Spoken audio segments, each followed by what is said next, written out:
ఈరోజు మనం TET prepare అవుతున్న సోషల్ పెడగాగిలో భాగంగా పేపర్ టూ సోషల్ స్టడీస్ పెడగాగిలో భాగంగా approaches and strategies for learning అనే టాపిక్ని పరిశీలిద్దాం. దీన్ని తెలుగులో అభ్యసన ఉపగమాలు వ్యూహాలు అంటారు. 1950-1980 మధ్య కాలంలో ఏమైంది అంటే భారతదేశానికి 1947 సంవత్సరంలో స్వతంత్రం వచ్చింది. స్వతంత్రం వచ్చిన తర్వాత భారతీయ విద్యా విధానంలో మార్పులు తీసుకురావాలని ఆలోచించారు. దానిలోనే భాగంగా 1950-1980 మధ్య కాలంలో సోషల్ స్టడీస్ ఏ విధంగా ఉంది అంటే పాఠశాలలో ఉపాధ్యాయ కేంద్రీకృత బోధనా పద్ధతులు అప్పుడు అమల్లో ఉండేవి. అంటే 1950వ సంవత్సరం నుంచి 1980వ సంవత్సరం మధ్య కాలంలో చాలా దేశవ్యాప్తంగా పాఠశాలల్లో ఉపాధ్యాయ కేంద్రీకృత బోధనా పద్ధతులు అమల్లో ఉండేవి. అంటే ఉపాధ్యాయుడే కేంద్రంగా ఉండేవాడు. ఉపాధ్యాయుడే తరగతి గదిలో తాను చెప్తుంటే విద్యార్థులు వినేవారు. అంటే ఇక్కడ ఉపాధ్యాయులు సమాచారం అందించే వ్యక్తులుగా ఉండేవాళ్ళు, విద్యార్థులు నిశ్చేష్టంగా ఉండేవారు. దీని అర్థం ఏంటి అంటే తరగతి గదిలో యాక్టివ్ పార్టిసిపెంట్ ఎవరు అంటే ఉపాధ్యాయుడు. మరి విద్యార్థులు ఏం చేస్తుంటారు? ఓన్లీ వినడం, లిజనింగ్ మాత్రమే చేసేవారు. ఉపాధ్యాయుడే తాను వివిధ పుస్తకాలు చదివి వాటిని అభ్యసించి విద్యార్థులకు తెలియజేసేవాడు. ఉపాధ్యాయ కేంద్రీకృత బోధనా పద్ధతి వల్ల ఇక్కడ బెనిఫిట్ ఏంది అంటే లాభం ఏంది అంటే సిలబస్ తొందరగా పూర్తవుతుంది. అదేవిధంగా ఉపాధ్యాయుడు తాను చెప్పదలుచుకున్న అంశాలని సులువుగా ఇక్కడ చెప్పడానికి అవకాశం ఉంటుంది. ఉపాధ్యాయ కేంద్రీకృత బోధనా పద్ధతులు అమల్లో ఉన్నవి. ఉపాధ్యాయులు విద్యార్థులకి మార్గదర్శకంగా ఉండాలి.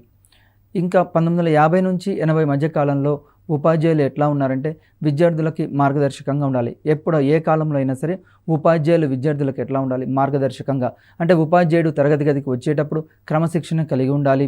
తర్వాత తరగతి గదికి సమయపాలన పాటించాలి. తాను చెప్పే విషయాలు తాను కూడా ముందుగా ఆచరించాలి. ఈ విధంగా ఆచరిస్తే విద్యార్థులకి రోల్ మోడల్గా టీచర్ ఉంటాడు ఇక్కడ. అందుకోసమే ఉపాధ్యాయుని ఎప్పుడూ విద్యార్థులు గమనిస్తూ ఉంటారు. కాబట్టి ఉపాధ్యాయుడు నిత్యం రోల్ మోడల్గా ఉండాలి. నిత్యం తాను అనుసరించి విద్యార్థులకు తెలియజేస్తూ ఉండాలి. 1980 తర్వాత కొంత మార్పు వచ్చింది. 1950 నుంచి 80 మధ్య కాలంలో ఉపాధ్యాయ కేంద్రీకృత బోధనా పద్ధతులు అమల్లో ఉంటే 1980 తర్వాత 1980 తర్వాత బోధనాభ్యసన వ్యూహాల్లో మార్పులు వచ్చాయి. ఇక్కడ ఏమైంది అంటే విద్యార్థులు తరగతి గదిలో భాగస్వాములుగా ఉండాలి. నెక్స్ట్ ఇక్కడ ఏమవుతుంది అంటే 1980 తర్వాత శిశు కేంద్రీకృత బోధనా పద్ధతులు అమల్లోకి వచ్చాయి. దీనిలో ముఖ్యంగా ఉద్దేశం ఏంటంటే విద్యార్థిని కేంద్రీకృతంగా చేసి, అంటే ఎంతసేపటికి తరగతి గదిలో ఉపాధ్యాయుడు మాత్రమే బోధించకుండా విద్యార్థుల్ని కూడా బోధనలో భాగంగా చేయడం. దీని ద్వారా ఏమవుతుందంటే విద్యార్థుల్లో ఆసక్తి పెరుగుతుంది, అభిరుచి పెరుగుతుంది, తర్వాత విశ్లేషణాత్మక శక్తి పెరుగుతుంది, ఆలోచనాత్మక శక్తి పెరుగుతుంది, సృజనాత్మకంగా ఆలోచిస్తారు, విభిన్నంగా ఆలోచిస్తారు. ఈ విధంగా బోధనాభ్యసన వ్యూహాల్లో తరగతి గదిలో ఇక్కడ విద్యార్థులు భాగస్వామ్యం చేయడం జరిగింది. 1980s తర్వాత ఈ మార్పు వచ్చింది. 1980స్కి బిఫోర్ ఉపాధ్యాయ కేంద్రీకృత బోధనా పద్ధతుల్లో ఉపాధ్యాయులు మాత్రమే యాక్టివ్గా ఉండేవాళ్ళు. విద్యార్థులకు ఆలోచన శక్తి, విశ్లేషణ శక్తి ఆ శక్తులు అనేవి తక్కువగా ఉన్నాయి. 1980s తర్వాత ఇక్కడ తరగతి గదిలో విద్యార్థుల యొక్క భాగస్వామ్యం పెరిగి విద్యార్థులు క్రియాత్మకంగా ఆలోచించడం, నిశితంగా పరిశీలించడం ఇలాంటి విషయాలు చేశారు. నిర్మాణాత్మక ఉపగమనం బోధనా వ్యూహాలు దీన్ని జాన్ డూయి, పియాజే అభివృద్ధి చేయడం జరిగింది. ఈ వ్యూహాన్ని ఎవరు అభివృద్ధి చేశారు అంటే John Dewey. Very very important bit. ఇది చాలాసార్లు ప్రీవియస్ ఎగ్జామ్లో అడగడం జరిగింది. నిర్మాణాత్మక ఉపగమనాన్ని అభివృద్ధి చేసిన శాస్త్రవేత్తలు ఎవరు? జాన్ డూయి, పియాజే వ్యక్తులు దీన్ని అభివృద్ధి చేశారు. మరి ఈ నిర్మాణాత్మక ఉపగమనం ఏం తెలియజేస్తుందంటే విద్యార్థుల్లో పూర్వ జ్ఞానం ఆధారంగా నూతన పరిస్థితులను అవగాహన చేసుకొని జ్ఞానాన్ని సొంతంగా నిర్ణయం తీసుకోవడమే నిర్మాణాత్మక ఉపగమనం. నిర్మాణాత్మక ఉపగమనం ఏం చేస్తుంది అంటే విద్యార్థుల యొక్క పూర్వ జ్ఞాన పరిశీలన. మనం తరగతి గదిలోకి పోయినప్పుడు విద్యార్థులకు డైరెక్ట్గా లెసన్ స్టార్ట్ చేయొద్దు. ఈరోజు ఈ టాపిక్ అని స్టార్ట్ చేయడు. ఆ టాపిక్ సంబంధించి పూర్వం ఏమన్నా పరిచయం ఉందా? ఫర్ ఎగ్జాంపుల్ ఈరోజు మనము భారతీయ సంస్కృతి చరిత్ర అనే పాఠ్యాంశం బోధిస్తున్నాం అనుకోండి. తరగతి గదిలోకి వెళ్ళగానే విద్యార్థుల్ని ఈరోజు మీరు ఏం తినొచ్చారు, తర్వాత ఎలాంటి దుస్తులు ధరించారు, మీరు ఏమేం పండుగలు జరుపుకున్నారు, ఇలాంటివి విద్యార్థులతోటి ఇంటరాక్ట్ కావాలి. అందుకోసమే నిర్మాణాత్మక ఉపగమనంలో విద్యార్థి యొక్క పూర్వజ్ఞానాన్ని పరిశీలించి ఆ పూర్వజ్ఞానాన్ని ఆధారంగా చేసుకొని మన యొక్క బోధనాభ్యసన వ్యూహాల్లో మార్పులు చేసుకోవాలి. దీని ద్వారా విద్యార్థులకు ఏమవుతుందంటే నూతన పరిస్థితుల్లో నిత్య జీవితంలో ఏవైనా సమస్యలు ఎదురైతే ఆ నూతన పరిస్థితుల్ని అవగాహన చేసుకోవడానికి ఈ యొక్క నిర్మాణాత్మక ఉపగమనం తోడ్పడుతుంది. మనం తరగతి గదిలో ఏ విషయాలైతే బోధించామో విద్యార్థి ఇంటికి వెళ్ళిన తర్వాత వాటిని నిత్య జీవితంలో అప్లై చేసుకుంటాడు. ఫర్ ఎగ్జాంపుల్ మనం తరగతి గదిలో కూడికలు అనే లెసన్ చెప్పామనుకోండి, విద్యార్థి ఇంటికి వెళ్ళిన తర్వాత ఏదైనా షాప్కి వెళ్ళి వాళ్ళమ్మ టమాటాలు తీసుకురమ్మన్నది, లేకుంటే వివిధ రకాల కూరగాయలు తెమ్మన్నది అనుకోండి, అతడు షాప్ యజమానితోటి అక్కడ 100 రూపీస్ ఇస్తే కేజీ టమాటా 10 రూపీస్ అయితే అతడు 5 కేజీలు తీసుకుంటే ఇంకా ఎన్ని వచ్చాయి, ఈ విధంగా అప్లై చేసుకోవడం జరుగుతుంది. అదేవిధంగా విద్యార్థులు ఏం చేస్తారంటే నూతన పరిస్థితులకు అనుగుణంగా నిత్య జీవితంలో ఎదురయ్యే సమస్యల్ని పరిష్కరించుకోవడానికి అవకాశం ఏర్పడుతుంది. వైగోట్స్కీ ప్రకారం ఉపాధ్యాయుడు విద్యార్థులకి ఎప్పుడు ప్రోత్సహించాలి, విద్యార్థి చేసే కార్యక్రమాన్ని పర్యవేక్షించి లోటుపాట్లను గుర్తించి మార్గదర్శకంగా ఉండాలి. మరి ఒక శాస్త్రవేత్త వైగోట్స్కీ ఏం చెప్తున్నాడంటే ఉపాధ్యాయుడు ఎప్పుడైనా విద్యార్థుల్ని ప్రోత్సహించాలి, ఎంకరేజ్ చేయాలి. నీకు నువ్వు బాగా చదువుతావు అని అతన్ని ప్రోత్సహించాలి. అంతేగాని నువ్వు చదువులో వెనుకబడ్డావు, నువ్వు వేస్ట్ అట్లా అనొద్దు. విద్యార్థుల్ని చదువులో వెనుకబడవచ్చు కానీ ఆటలు పాటలు వాటిలో ఆ రంగాల్లో విద్యార్థులు ముందుండొచ్చు. ఫర్ ఎగ్జాంపుల్ ఈరోజు మన సచిన్ టెండూల్కర్ని తీసుకుందాం. సచిన్ టెండూల్కర్ చదువులో వెనుకబడినా కానీ అతడు భారతదేశానికి క్రీడా రంగంలో ప్రపంచవ్యాప్తంగా మంచి పేరు ప్రఖ్యాతులు తీసుకొచ్చాడు. అదేవిధంగా ఎంఎస్ సుబ్బలక్ష్మి ఇలాంటి వాళ్ళు సంగీతంలో, ఏఆర్ రెహమాన్, ఎస్పి బాలసుబ్రహ్మణ్యం ఇట్లాంటి ఎంతోమంది వ్యక్తులు ఏం చేస్తున్నారు, ఒక రంగంలో వెనకబడవచ్చు కానీ మరొక రంగంలో వాళ్ళు నిష్ణాతులు కావడానికి అవకాశం ఉంది. అందుకోసమే ఉపాధ్యాయుడు విద్యార్థులను ఎప్పుడూ ప్రోత్సహించాలి. అదేవిధంగా తల్లిదండ్రులు కూడా విద్యార్థులను ఎప్పుడూ మనం ఏం చేయాలి అంటే ప్రోత్సహించాలి, ఎంకరేజ్ చేయాలి. నీకు తక్కువ మార్కులు వచ్చాయి, నువ్వు వేస్ట్ అనొద్దు. ఎప్పుడైనా విద్యార్థులను పొగిడితే విద్యార్థుల జీవితంలో ఉన్నత స్థానాన్ని సంపాదించడానికి అవకాశం ఉంటుంది. వారికి ఒక సబ్జెక్ట్లో మ్యాథ్స్లో తక్కువ మార్కులు వచ్చినా కానీ సోషల్లో ఎక్కువ మార్కులు రావచ్చు. అతనికి ఏ రంగంలో ఇంట్రెస్ట్ ఉంటే ఆ రంగాన్ని ప్రోత్సహించేటట్లు చూడాలి. అదేవిధంగా విద్యార్థుల యొక్క లోటుపాట్లను గ్రహించి ఇది తప్పు అని చెప్పొద్దు, మార్గదర్శకం, అడ్వైజ్మెంట్ ఇవ్వాలి. ఉపాధ్యాయుడు ఫెసిలిటేటర్గా ఉండాలి, మార్గదర్శకుడిగా ఉండాలి, తర్వాత గైడ్గా ఉండాలి, విద్యార్థులతోటి ఎప్పుడు స్నేహపూరితంగా ఉండాలి. ఈ విధమైన ఆలోచన దృక్పథం ఉండాలి. నెక్స్ట్, నిర్మాణాత్మక ఉపగమనం 6 అంశాలపై దృష్టి పెడుతుంది. నెంబర్ 1, పరిస్థితులు కల్పించడం. విద్యార్థులు నేర్చుకోవడానికి కావలసిన పరిస్థితుల్ని కల్పించాలి. విద్యార్థులు నిత్య జీవితంలో ఎదుర్కొనే పరిస్థితులను కల్పించాలి. అంటే తరగతి గదిలో విద్యార్థులకి ఎప్పుడైనా సరే వాళ్ళు నేర్చుకోవడానికి అవకాశం కల్పించాలి. మనం తరగతి గది వాతావరణం ఎలా ఉండాలి అంటే విద్యార్థుల యొక్క ఆలోచన శక్తికి, సృజనాత్మక శక్తికి, విశ్లేషణాత్మక శక్తికి బాటలు వేసే విధంగా ఉండాలి. తరగతి గదిలోకి వెళ్ళగానే విద్యార్థులు ఆహ్లాదకరంగా ఉండాలి. వాళ్ళు నిత్యం వివిధ రకాల కథల పుస్తకాలు చదవడానికి అవకాశం కల్పించాలి. అదేవిధంగా తరగతి గదిలో వివిధ రకాల అంశాలు నేర్చుకోవడానికి ఉపాధ్యాయుడు ప్రోత్సాహం కలిగిస్తూ ఉండాలి. తరగతి గది వాతావరణం విద్యార్థులకు ఒక పండుగ వాతావరణంలా ఉండాలి. తరగతి గది అనేది ఒక జైలు లాగా ఉండకూడదు, ఒక ఖైదీని జైల్లో వేసినట్టు ఉండకూడదు. తరగతి గది వాతావరణం విద్యార్థులను ఎల్లప్పుడూ ప్రోత్సహిస్తూ వారు నిజ జీవితంలో ముందుకు వెళ్ళడానికి అవకాశాలు కల్పించాలి. వాళ్ళు నేర్చుకోవడానికి కావలసిన ప్రోత్సాహాన్ని ఉపాధ్యాయుడు ఇక్కడ మార్గదర్శకుడిగా, ఫెసిలిటేటర్గా ఉండి నూతన అంశాలు, నూతన టెక్నాలజీని మారుతున్న పరిస్థితులకు అనుగుణంగా, మారుతున్న కాలానికి అనుగుణంగా ఉపాధ్యాయులు విద్యార్థుల యొక్క ఆలోచనల దృక్పథంలో మార్పు వస్తూ వారిని నిత్యం ప్రోత్సహిస్తూ, ఉపాధ్యాయుడు కూడా నిత్యం అన్వేషిగా ఉండి విద్యార్థులను నిత్యాన్వేషులు చేసినప్పుడు మాత్రమే ఇక్కడ ఎక్కువ సాధించడానికి, అంటే విద్యార్థులు ఎక్కువ నేర్చుకోవడానికి, అభ్యసనం కలగడానికి అవకాశం ఉంటుంది. అదేవిధంగా విద్యార్థి నిత్య జీవితంలో అనేక రకాల సమస్యలు ఎదురవుతాయి. ఆ సమస్యలు ఎదురైనప్పుడు వాళ్ళు కృంగిపోకుండా ఉండడానికి, ఫర్ ఎగ్జాంపుల్ మనం తరగతి గదిలో ఏ అంశమైతే బోధించామో ఆ అంశాన్ని వాళ్ళ యొక్క నిజ జీవితంలో అప్లై చేసుకునే విధంగా ఉండాలి. ఫర్ ఎగ్జాంపుల్ ఈరోజు మనం చరిత్రలో అశోకుడు లెసన్ చెప్పామనుకోండి, విద్యార్థి ఇంటికి వెళ్ళిన తర్వాత అశోకుడు రోడ్లకు ఇరుపక్కల చెట్లు నాటాడు అని మనం తరగతి గదిలో బోధించాం. విద్యార్థి ఇంటికి వెళ్ళిన తర్వాత ఇంటికి వెళ్ళే దారిలో కూడా రోడ్లకు ఇరుపక్కల చూస్తాడు, రకరకాల చెట్లు ఉన్నాయి. అంటే అశోకుడు ఏమేమి కార్యక్రమాలు చేశాడు ఇక్కడ విద్యార్థి గ్రహించగలుగుతాడు. విద్యార్థులను గ్రూపులుగా విభజించడం తన నిర్మాణాత్మక ఉపగమనంలో మరి ఒక అంశం. తరగతి గదిలో ఎప్పుడైనా విద్యార్థుల్ని గ్రూపులుగా విభజించాలి. ప్రతి గ్రూపులో ఒకే రకమైన సామర్థ్యాలు ఉన్న విద్యార్థులు ఉండకుండా చూడాలి. ఇక్కడ ముఖ్యంగా గుర్తుంచుకోవాల్సిన అంశం ఏంటి అంటే తరగతి గది వాతావరణం వివిధ విద్యార్థుల అభ్యసనాన్ని ప్రోత్సహించే విధంగా ఉండాలి. అంటే తరగతి గదిలో మనము వైయక్తిక కృత్యాలు ఇవ్వాలి, అంటే ఇండివిజువల్గా కృత్యాలు ఇవ్వాలి, అదేవిధంగా గ్రూపులుగా కృత్యాలు ఇవ్వాలి, అదేవిధంగా పూర్తి తరగతి గది కృత్యాలు ఇవ్వాలి. తరగతి గదిలో విద్యార్థులకి వివిధ రకాల కృత్యాలు ఇవ్వాలి. కృత్యాలు ఇచ్చేటప్పుడు కొన్నిసార్లు గ్రూపులు చేస్తాం. ఫర్ ఎగ్జాంపుల్ బాగా చదువు వచ్చే వాళ్ళందరూ ఒక గ్రూపులో, చదువు రాని వాళ్ళందరూ ఒక గ్రూపులో, అట్లా కాదు. బాగా చదువు వచ్చిన వాళ్ళను ప్లస్ యావరేజ్గా ఉన్న వాళ్ళను ప్లస్ అసలు చదువు రాని ముగ్గురిని ఇక్కడ ఆ గ్రూప్లో ఉండేటట్లు చూసుకోవాలి. అంటే average students, above average students, అదేవిధంగా బిలో యావరేజ్ స్టూడెంట్స్ ముగ్గురిని ఒక గ్రూప్లో ఉండేటట్లు చూసుకోవాలి. అంటే మనం తరగతి గదిలో 4 గ్రూపులు చేస్తే 4 గ్రూపుల్లో ఈ 3 రకాల కేటగిరీల వాళ్ళు ఉండేటట్లు చూడాలి. అదేవిధంగా విద్యార్థులు గ్రూపుల్లో ఎక్కువ పార్టిసిపేట్ అయ్యేటట్లు ప్రోత్సహించాలి. ఎందుకు అంటే తరగతి గది వాతావరణం అనేది ఆహ్లాదకరంగా ఉండాలి. అంటే ఉపాధ్యాయుడు చెప్తూ ఉంటే విద్యార్థి వినడం కాదు, విద్యార్థులే స్వతహాగా నేర్చుకుంటూ సెల్ఫ్ లెర్నింగ్ చేసుకుంటూ కొత్త విషయాలను అన్వేషించే విధంగా తరగతి గది వాతావరణం ఉండాలి.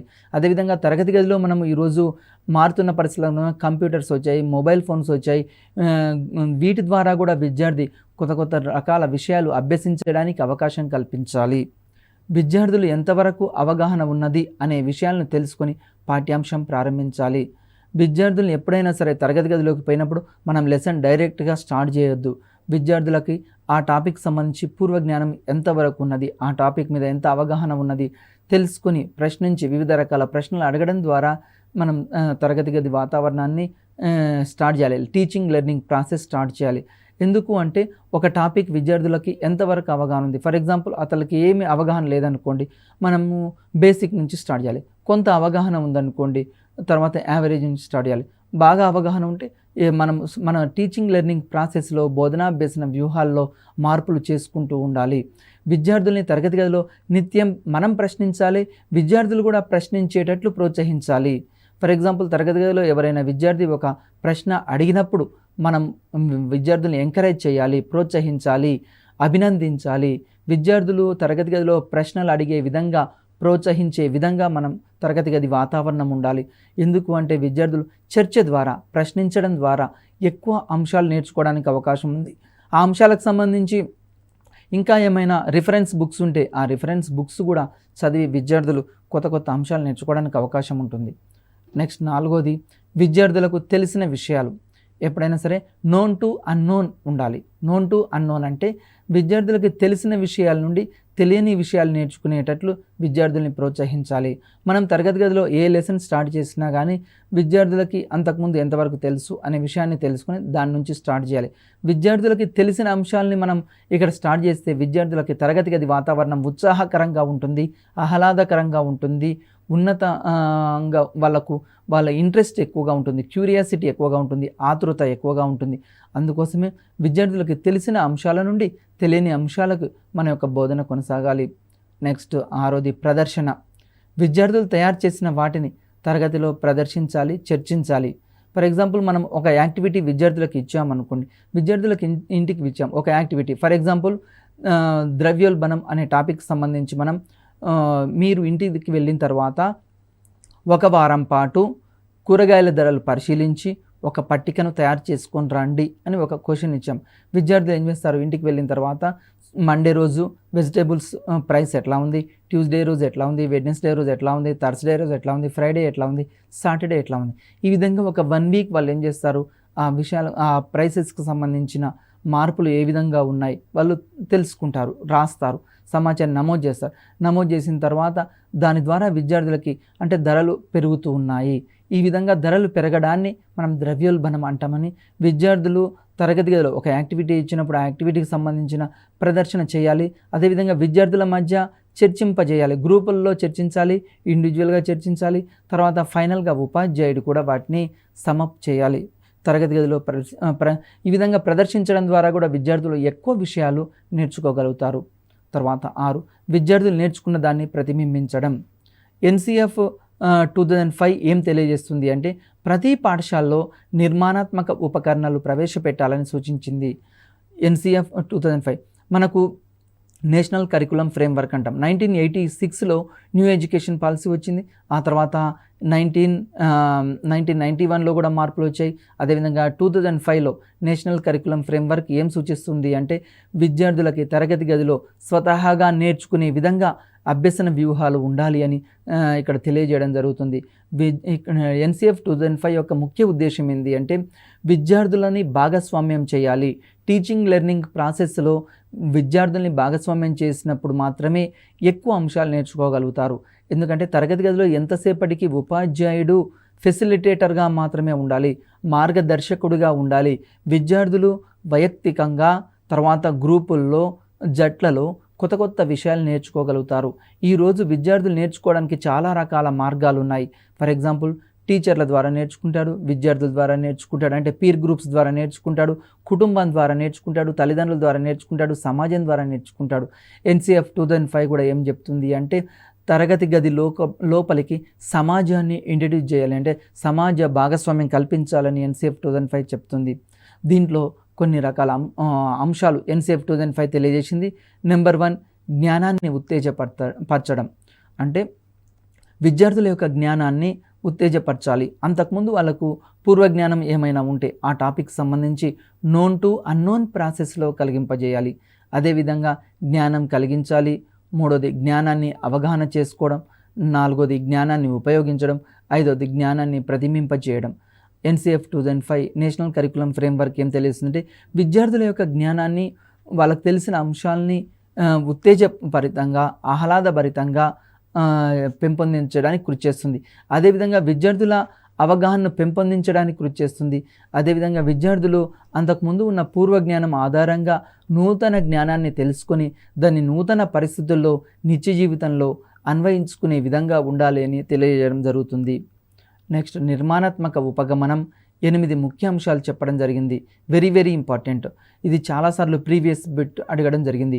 నిర్మాణాత్మక ఉపగమనంలో ఎన్ని అంశాలు ఉన్నాయంటాడు. Option A 5, option B 6, option C 8, option D 10. మరి కరెక్ట్ ఏంది? నిర్మాణాత్మక ఉపగమనంలో 8 ముఖ్య అంశాలు ఉంటాయి. నెంబర్ 1 విద్యార్థి యొక్క ప్రగతిని అంచనా వేయడం వారి పూర్వజ్ఞానం అభ్యసన అనుభవాల ఆధారంగా జరగాలి. విద్యార్థి యొక్క తరగతి గదిలోకి వెళ్ళినప్పుడు టీచింగ్ లెర్నింగ్ ప్రాసెస్ ఇంతకుముందే చెప్పాను. ఎప్పుడైనా పూర్వజ్ఞానం ఆధారంగా మనం లెసన్ని స్టార్ట్ చేయాలి. ఫర్ ఎగ్జాంపుల్ విద్యార్థులకి ఎంతవరకు తెలుసు మనం ప్రశ్నించడం ద్వారా, పరికల్పనలు చేయడం ద్వారా, విద్యార్థులకి కృత్యాలు ఇవ్వడం ద్వారా విద్యార్థులకు పూర్వజ్ఞానాన్ని పరిశీలించి తర్వాత మనం లెసన్ స్టార్ట్ చేయాలి. రెండోది అభ్యసనం అనేది యథార్థమైన వాతావరణంలో జరగాలి. యథార్థమైన వాతావరణం అంటే నిజ జీవితంలో జరగాలి. అభ్యసనం ఎప్పుడైనా విద్యార్థులు వారి యొక్క పరిస్థితులకు అనుగుణంగా, వాస్తవ పరిస్థితులకు అనుగుణంగా మనం చెప్పేది తరగతి గదిలో ఏదైతే చెప్పుతామో నిత్య జీవితానికి అనుగుణంగా ఉండాలి. లేకుంటే వాళ్ళు ఏం చేస్తారు అంటే సార్ చెప్పింది వేస్ట్ అనిపిస్తుంది. కాబట్టి మనం తరగతి గదిలో ఏ అంశాలైతే బోధిస్తున్నామో అవి నిత్య జీవితంలో వారికి ఉపయోగపడే విధంగా ఉండాలి, నిత్య జీవితంలో అన్వయించుకునే విధంగా ఉండాలి. అభ్యసనం ఎప్పుడైనా సరే నిత్య జీవితానికి అనుగుణంగా ఉంటుంది. మూడోది అభ్యసనం అనేది సామాజికంగా అనుసంధానం చేయబడింది. అభ్యసనం ఎప్పుడైనా తరగతి గదిలో తో పాటు తరగతి గది బయట కూడా ఉంటుంది, సామాజికంగా అనుసంధానం చేయబడుతుంది. విద్యార్థి ఈరోజు ఏ విధంగా నేర్చుకుంటాడు? తరగతి గదితో పాటు ఈరోజు కంప్యూటర్స్ వచ్చాయి, ఇంటర్నెట్ సెంటర్స్ వచ్చాయి, తర్వాత లెర్నింగ్ బుక్స్ వచ్చాయి, తర్వాత విద్యార్థి పీర్ గ్రూప్స్ ద్వారా నేర్చుకుంటాడు, ఇండివిజువల్గా నేర్చుకుంటుంటాడు. ఈ విధంగా విద్యార్థి సామాజికంగా కూడా కుటుంబం ద్వారా, తర్వాత స్నేహితుల ద్వారా, అదేవిధంగా పీర్ గ్రూప్స్ ద్వారా విద్యార్థి వివిధ రకాల సామాజిక మాధ్యమాల ద్వారా కూడా అభ్యసనాన్ని అభ్యసిస్తుంటాడు. నెక్స్ట్ నాలుగోది విద్యార్థులు పూర్వజ్ఞానం ఆధారంగా విషయ పరిజ్ఞానాన్ని, నైపుణ్యాన్ని అర్థం చేసుకోవాలి. విద్యార్థులు ఒక విషయానికి సంబంధించిన అంశము తన యొక్క పూర్వజ్ఞానాన్ని అంచనా వేసుకొని తర్వాత కొత్త విషయాలు నేర్చుకోవడానికి తోడ్పడే విధంగా ఉండాలి. విద్యార్థి ఎప్పుడైనా సరే నిత్య జీవితంలో తన చెప్పిన విషయాల్ని అన్వయిస్తూ పూర్వజ్ఞానాన్ని అంచనా వేస్తూ నూతన పరిస్థితులు ఏమైనా ఎదురైతే ఆ నూతన పరిస్థితులు ఎదురైనప్పుడు ఆ సమస్యకు పరిష్కారం ఏంది అని పూర్వజ్ఞానాన్ని మనం తరగతి గదిలో ఏ విషయం అయితే చెప్పామో ఆ విషయాన్ని ఆధారంగా చేసుకొని నూతన పరిస్థితులను ఎదుర్కోగలడానికి అవకాశం ఉంటుంది. నెక్స్ట్ ఐదోది, విద్యార్థులు స్వీయ నిరూపణ, స్వీయ అనుసంధానం, స్వీయ జాగృతి కోసం అభ్యసనంలో ప్రోత్సహించాలి. అభ్యసనం ఎలా కొనసాగాలి అంటే స్వీయ నిరూపణకు అనుగుణంగా ఉండాలి. అంటే విద్యార్థి స్వతహాగా చేయడానికి అవకాశం కల్పించాలి. ఫర్ ఎగ్జాంపుల్, మనము తరగతి గదిలో ఏం చెప్పాము అంటే భూమికి గురుత్వాకర్షణ శక్తి ఉందని చెప్పాము. అది విద్యార్థి చేసి నిరూపించుకోవాలి. అదేవిధంగా అక్షాంశాలు, రేఖాంశాలు ఉన్నాయి. అక్షాంశాలు, రేఖాంశాలు కూడా మనం తరగతి గదిలో చెప్పిన అంశాలు విద్యార్థి నిత్య జీవితంలో అప్లై చేసుకునే విధంగా భూభ్రమణం, భూ పరిభ్రమణం ఇలాంటివన్నీ చెప్తాం. అంటే రాత్రి పగలు ఏర్పడము, తర్వాత ఋతువులు ఏర్పడము, ఇవన్నీ విద్యార్థి స్వతహాగా నేర్చుకునే విధంగా ఉండాలి. విద్యార్థి స్వతహాగా పరిశీలించే విధంగా ఉండాలి. ప్రతిరోజు సూర్యుడు తూర్పున ఉదయిస్తాడు అని మనం చెప్పాం. ఇంటికి వెళ్ళిన తర్వాత విద్యార్థి ఆ విషయాన్ని స్వీయంగా తన యొక్క నిత్య జీవితంలో తాను చూసిన అంశాలని, పరిశీలించిన అంశాలని నిత్య జీవితంలో అప్లై చేసుకునే విధంగా ఉండాలి. అదేవిధంగా అనుసంధానం చేసేటట్లు ఉండాలి. మనం తరగతి గదిలో ఏ విషయాలైతే బోధించామో వాటిని నిత్య జీవితంలో అనుసంధానించే విధానంగా ఉండాలి. ఉపాధ్యాయుడు అనుసంధానకర్తగా ఉండాలి. ఉపాధ్యాయుడు ఎప్పుడైనా సరే ఫెసిలిటేటర్గా ఉండాలి. విద్యార్థులకు మార్గదర్శకుడుగా ఉండాలి. విద్యార్థులకి ఒక రోల్ మోడల్గా ఉండాలి. విద్యార్థులకు సమాచారం అందించే వ్యక్తిగా ఉండకూడదు. ఎంతసేపటికి తరగతి గదిలో ఉపాధ్యాయుడు మాత్రమే బోధిస్తుంటే విద్యార్థులు కూర్చొని వినేటట్లుగా శ్రోతలుగా ఉండకూడదు. మరి ఎలా ఉండాలి అంటే విద్యార్థుల్ని తరగతి గదిలో ఎక్కువగా ఇన్వాల్వ్మెంట్ చేయాలి. ఉపాధ్యాయుల పాత్ర 20%, విద్యార్థుల పాత్ర 80% ఉండేటట్లు చూడాలి. ఉపాధ్యాయులు నిత్యం కృత్యాలు ఇవ్వాలి. అనేక రకాల కృత్యాలు ఇవ్వడం ద్వారా విద్యార్థి బోధనాభ్యసన ప్రక్రియలో పాల్గొనడం ద్వారా వాళ్ళు ఎక్కువ విషయాలు నేర్చుకోగలుగుతారు. ఇండివిజువల్ యాక్టివిటీస్ ఇవ్వాలి, గ్రూప్ యాక్టివిటీస్ ఇవ్వాలి. దీని ద్వారా ఉపాధ్యాయుడు ఎప్పుడైనా సరే అనుసంధానకర్తగా ఉండాలి. Very very important previous bit last time అడిగాడు. ఉపాధ్యాయుడు విద్యార్థులకు ఏ విధంగా ఉండాలి అంటాడు. అనుసంధానకర్తగా, ఫెసిలిటేటర్గా ఉండాలి. ఇది చాలాసార్లు ఎగ్జామ్లో రావడం జరిగింది. నెక్స్ట్, ఉపాధ్యాయుడు విద్యార్థుల జ్ఞానాన్ని ప్రోత్సహించే విధంగా ఉండాలి. ఎప్పుడైనా ఉపాధ్యాయుడు ఎట్లా ఉండాలి అంటే తరగతి గదిలో విద్యార్థులకు ఉన్న వాళ్ళ యొక్క జ్ఞానాన్ని ప్రోత్సహించే విధంగా ఉండాలి. ఫర్ ఎగ్జాంపుల్, అతడు తెలుగులో బాగా చదువుతాడు, మ్యాథ్స్లో వెనుకబడ్డాడు అనుకోండి, అతన్ని విమర్శించొద్దు. సోషల్లో బాగా చదివాడు అనుకోండి, అతన్ని ఎంకరేజ్ చేయాలి. లేకుంటే చదువు సరిగా రావట్లేదు, అతనికి పాటలు పాడడము, ఆటలు ఆడడం బాగా ఇష్టం అనుకోండి, ఆ రంగంలో ప్రోత్సహించే విధంగా ఉండాలి. ఉపాధ్యాయుడు విద్యార్థుల యొక్క జ్ఞానాన్ని ప్రోత్సహించేటట్లు ఉండాలి. కొద్దిమంది విద్యార్థులు ఆర్ట్లో అంటే చిత్రాలు వేయడంలో, బొమ్మలు గీయడంలో చాలా నైపుణ్యం కలిగి ఉంటారు. ఉపాధ్యాయుడు వాటిని గమనించి విద్యార్థుల్ని ఆ రంగం వైపు ప్రోత్సహించేటట్లు ఉండాలి. అదేవిధంగా 8, విషయ పరిజ్ఞానం నైపుణ్యానికి అనుగుణంగా ఉండాలి. విద్యార్థులకు ఎప్పుడైనా సరే విషయ పరిజ్ఞానాన్ని విద్యార్థుల లోపల డెవలప్ చేసే విధంగా, వాళ్ళ లోపల ఉన్న స్కిల్స్ డెవలప్ చేసే విధంగా ఉపాధ్యాయుడు ఫెసిలిటేటర్గా ఉండాలి. విద్యార్థి లోపల ఉన్న సృజనాత్మక శక్తుల్ని వెలికి తీసే విధంగా మాత్రమే ఉండాలి. నెక్స్ట్, అభ్యసన నమూనా వెరీ వెరీ ఇంపార్టెంట్. అభ్యసన నమూనా లెర్నింగ్ మోడల్, సోపానాలు, స్టెప్స్, నిర్మాణాత్మక ఉపగమనంలో పాఠ్య ప్రణాళిక. ఇది చాలాసార్లు అడిగిన జరిగింది. ఈ నమూనాలో అనేక మంది విద్యావేత్తలు పాఠ్య ప్రణాళికలు రూపొందించారు. అందులో 4 years model, 5 years model, 7 years model, 9 years model మొదలైనవి చాలా రకాల మోడల్స్ ఉన్నాయి. ఎగ్జామినేషన్ పాయింట్ ఆఫ్ వ్యూలో ఇక్కడ రోగర్ బేబీ 5 years మోడల్తో ఒక బోధనా నమూనాను రూపొందించాడు. ఇందులో 5 స్థానాలు కలవు. Very very important. ఇది చాలాసార్లు ఎగ్జామ్లో అడిగాడు. నెంబర్ 1, నిమగ్నం చేయుట. ఉపాధ్యాయుడు విద్యార్థుల యొక్క పూర్వ జ్ఞానాన్ని తెలుసుకొని విద్యార్థులకు పాఠ్యాంశం పట్ల ఆసక్తి కలిగించాలి. నిమగ్నం చేయడం అంటే తరగతి గదిలోకి పోయిన తర్వాత ఉపాధ్యాయుడు వెంటనే ఏం చేయాలి అంటే లెసన్ స్టార్ట్ చేయొద్దు. లెసన్ స్టార్ట్ చేయకుండా వారికి ప్రీవియస్ నాలెడ్జ్ ఎంతవరకు ఉంది దాని మీద క్వశ్చన్స్ వేసి ఆ ప్రీవియస్ నాలెడ్జ్ ఆధారంగా మనం యొక్క పాఠ్యాంశాన్ని మార్చుకోవాలి.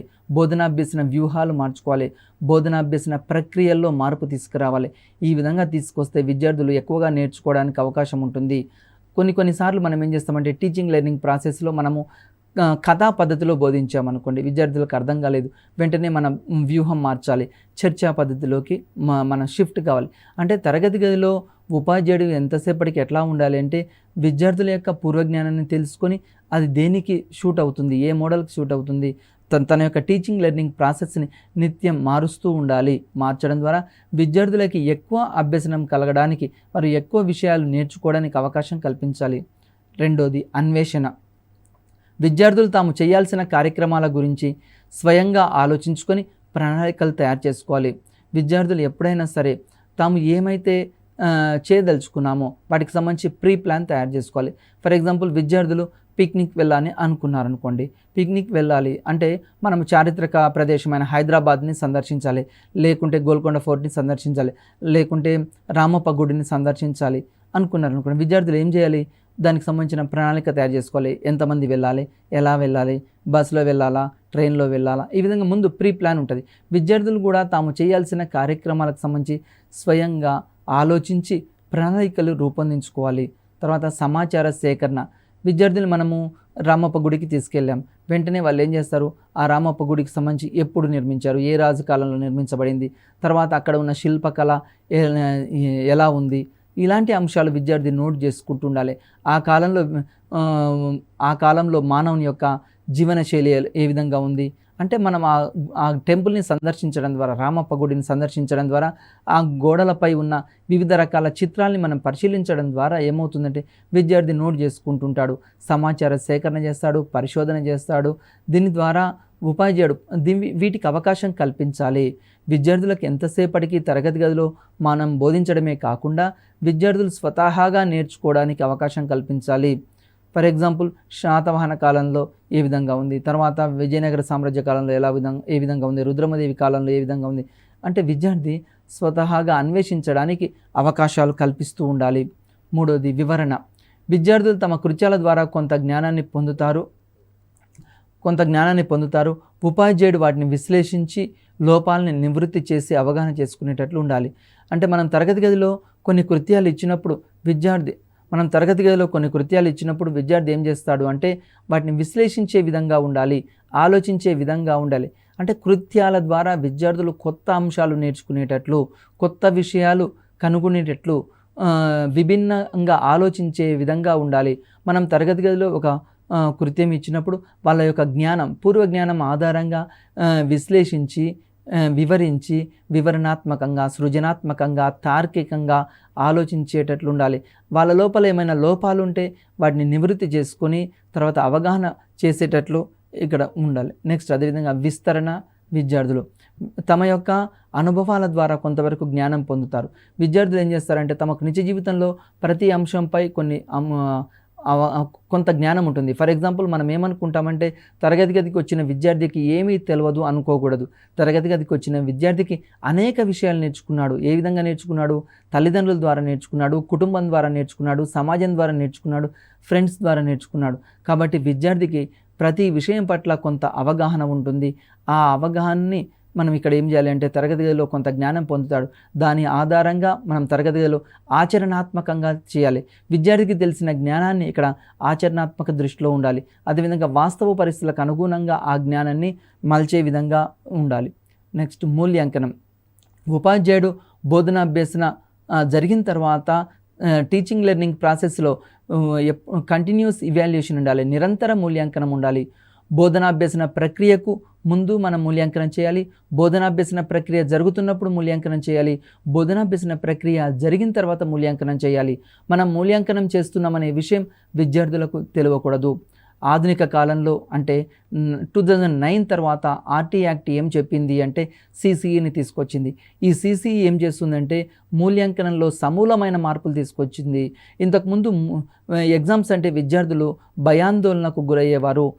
ఇప్పుడు ప్రజెంట్ 2009 తర్వాత ఏమవుతుందంటే ఇవాల్యుయేషన్ అంటే విద్యార్థుల లోపల భయాన్ని తొలగించడము, తర్వాత ఒక అపోహని తొలగించడము, తాము ఎగ్జామ్ రాస్తున్నామనే విషయాన్ని మర్చిపోయేటట్లు ఉండాలి. అంటే విద్యార్థికి స్వేచ్ఛాయుత వాతావరణంలో అభ్యసనం ఎంతవరకు జరిగిందో అవగాహన చేసుకునే విధంగా ఇక్కడ మూల్యాంకనం నిర్వహించబడాలి.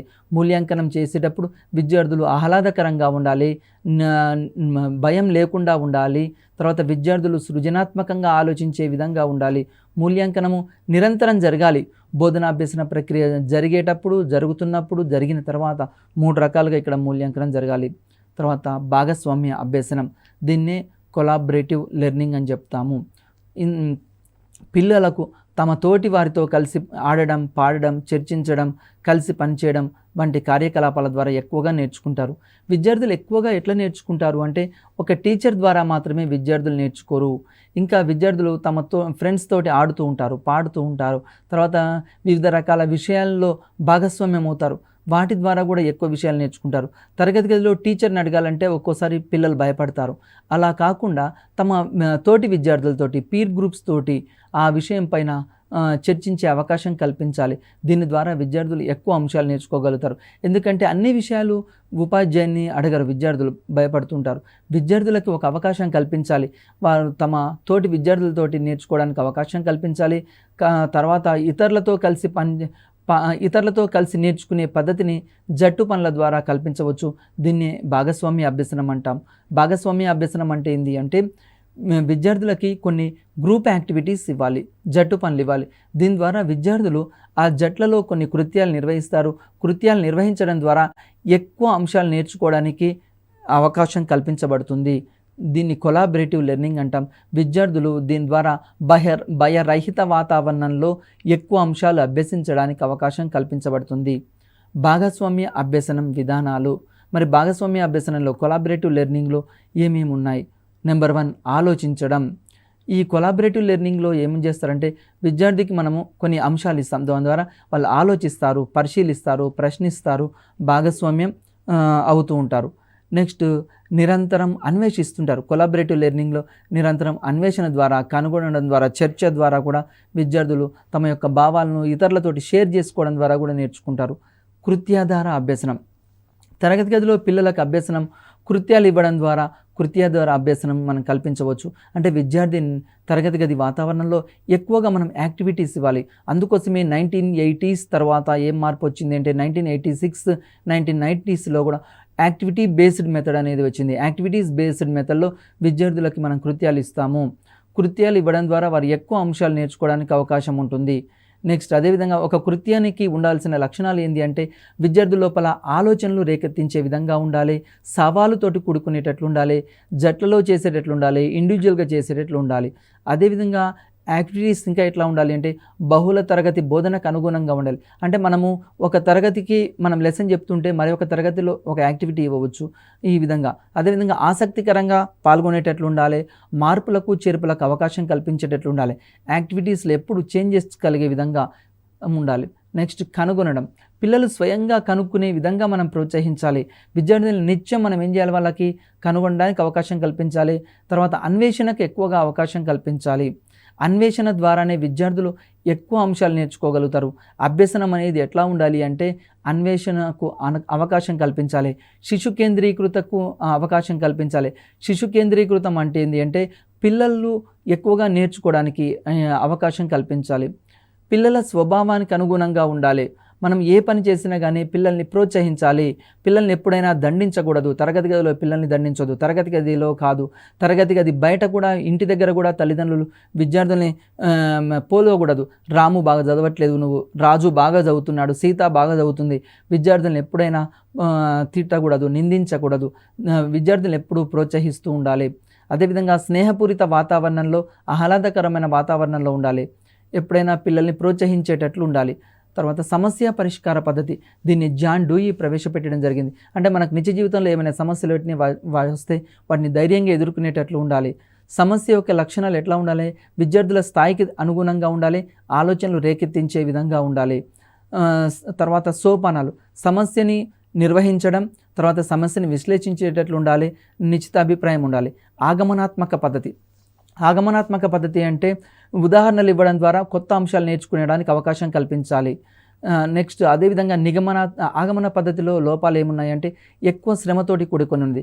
నిగమనాత్మక పద్ధతి అంటే ఏంటి అంటే ఇక్కడ ఆగమనాత్మక పద్ధతికి వ్యతిరేకమైనది. అమూర్త స్థాయి నుంచి మూర్త స్థాయికి తగే విధంగా ఉండాలి. అదేవిధంగా విశ్లేషణాత్మక పద్ధతి. విద్యార్థి తెలిసిన విషయాల నుండి తెలియని విషయాలు నేర్చుకునేడానికి అవకాశం కల్పించాలి. సంశ్లేషణాత్మక పద్ధతి. దీంట్లో విద్యార్థి ఎక్కువ అవకాశం కల్పిస్తూ విద్యార్థులు కొత్త విషయాలు నేర్చుకునేటట్లు ఉండాలి. జ్ఞాపక శక్తికి ప్రాధాన్యత కూడా ఇస్తూ ఉండాలి. ఈ విధంగా మనం ఏం చేస్తుండాలి, దీనికి సంబంధించిన అంశాలు మనం ఒకసారి పరిశీలిద్దాం. మనం దీంట్లో ఓవరాల్గా ఏం నేర్చుకున్నామంటే ఒక ప్రాక్టీస్ పెట్టిస్తున్నాను.